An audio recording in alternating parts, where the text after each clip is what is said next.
Living alone had always been something I enjoyed. No roommates to worry about, no one messing with my schedule or leaving dirty dishes in the sink. Just me, my space, and my routines. For over a year, my little apartment felt like the safest place in the world. I worked long hours, came home, cooked simple meals, scrolled my phone until I passed out, and repeated it the next day. It was boring, predictable, and comfortable, but I learned the hard way that comfort can blind you. Safety can be an illusion. It was a rainy Thursday night, one of those nights where you're too tired to even brush your teeth before bed. I remember lying on the couch, dozing off to the soft tapping of rain against the window. Around 3 a.m., I woke up, not to thunder, not to my phone buzzing, but to something much worse. Footsteps. At first, I thought it was the upstairs neighbor. The sound was faint, slow, but deliberate. Except it wasn't coming from above me. It was coming from my living room floor, inside my apartment. My heart froze. I didn't even want to breathe too loud. I stayed still, ears straining in the dark. The steps were uneven, dragging slightly, like whoever it was didn't care if they made noise. The creak of the floorboards felt impossibly close. I tried to rationalize. Maybe I left the TV on and the noise was from a late-night commercial. Maybe the rain and exhaustion were playing tricks on me. But then the footsteps grew louder, clearer, slow, heavy, coming closer. I sleep with my bedroom door cracked open just enough that a strip of yellow streetlight spills in. I found myself staring at that crack, terrified that any second a shadow would pass by. My phone was on the nightstand, inches away. I grabbed it silently, palms sweating, but didn't turn on the screen. The light would give me away, and then it stopped. The footsteps ended just outside my bedroom door. The silence that followed wasn't comforting. It was suffocating.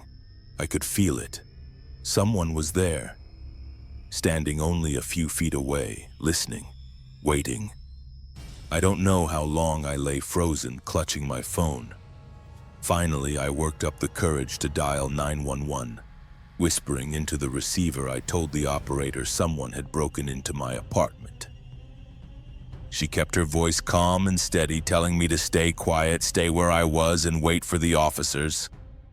That's when the footsteps started again. Slow, retreating this time. Moving away from my bedroom, across the living room toward the front door. I listened as the steps faded, and then silence again. Minutes stretched like hours until there was a sudden heavy knock at the front door. "Police!" Relief flooded me. The dispatcher had sent them quickly. I jumped out of bed, my legs barely able to support me, and cracked my door open. The officers swept through the apartment, flashlights cutting across every corner. The front door was locked. Every window was shut tight. There were no signs of forced entry. Nothing was missing. One officer asked if I could have been dreaming. Another suggested maybe the building was settling from the rain. I wanted to agree with them, to chalk it all up to my imagination, but then I saw it. Near the couch, in the center of the living room floor, were footprints. Wet, bare footprints, too large to be mine. They trailed across the floor and stopped just outside my bedroom door. But there was no trail leading back, no signs of anyone leaving. Just prints appearing out of nowhere and ending right where I had been lying in bed. The police looked unsettled but didn't say much. After searching again and finding nothing, they told me to call if it happened again. And then they left. Just like that, I was alone again. I didn't sleep the rest of that night. Every creak of the building made my skin crawl. Every shadow looked like it could be hiding someone watching me. By morning, I was exhausted but too afraid to close my eyes. Over the next week, I kept convincing myself it had been a one-time thing. Stress, imagination. But deep down, I knew better. because little things started happening. I'd wake up and find the living room light on, even though I knew I had turned it off. I'd hear faint taps at the window, even when the weather was calm. Once I came home to find my bedroom door shut, and I never shut it. The final straw came a few nights later. I was lying awake, too paranoid to sleep when I heard it again. Footsteps. Not in the living room this time, but in the hallway, inside. Slow, dragging, like before. I sat frozen, my body screaming at me to run, but my legs refusing to move.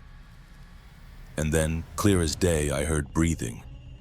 Low, raspy breathing, right outside my bedroom door. I dialed 911 again, but before I could even whisper, the sound stopped. This time there were no retreating steps, just silence. When the police came again, they searched every inch of the apartment. Same result, no one, nothing. But when I tried to show them the footprints from the first night, they were gone, completely, as if they'd never been there. That weekend, I moved out. I didn't even wait for my lease to end. I packed everything I could fit in my car and left. I didn't care about the deposit or the money I'd lose. I just couldn't stay another night. Even now, months later, I sometimes wake up in the middle of the night convinced I can hear those same footsteps. I live in a different place now, in a busier part of town with neighbors on all sides, but sometimes, in the silence between passing cars, I swear I hear them. That slow, dragging sound, closer and closer. And every time I wonder, did I escape it? Or did it follow me here?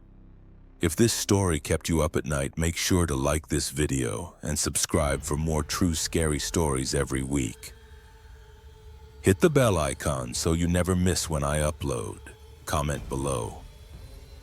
Have you ever woken up to strange sounds in your home?